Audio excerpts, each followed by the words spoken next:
আপনি কোথায় থাকেন? সোমানিতে চৌমুহনীতে। চৌমনি। আচ্ছা, আপনি ডায়াবেটিস আছে আপনার? জি। কত বছর ধরে ডায়াবেটিস? এই 20 বছরের মতো। আচ্ছা, আর কতদিন আগে আপনি ভালো ছিলেন? ধরেন আমি আরো এই গত সপ্তাহ থেকে আমি বেশি গেছি। আচ্ছা, এর আগে ভালো দেখতেন মোটামুটি? জি, দেখতাম, এক চোখে দেখতাম। এবার গত রমজানের 15 তারিখে আমি এই চোখটার মধ্যে সমস্যা হয়ে গেছে। সেখানে এক ডাক্তারের কাছে গেছি, আমার ওই ওষুধ দিয়েছে, চশমা দিয়েছে। আপনার ওই যে ডায়াবেটিস থেকে চোখে রক্ত আসছে, হ্যাঁ? আচ্ছা, আমি একটু দেখি এবার। ঠিক আছে।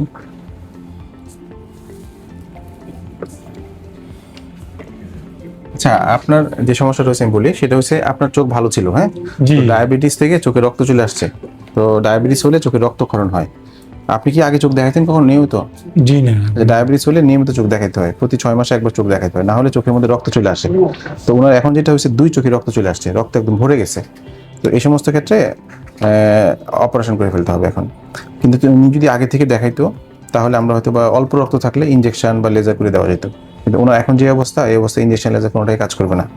আর রক্ত ভরে গেছে, আমরা অপারেশন করে দিলে রক্তটা সরাই দিলে ইনশাআল্লাহ দৃষ্টি আবার আসবে।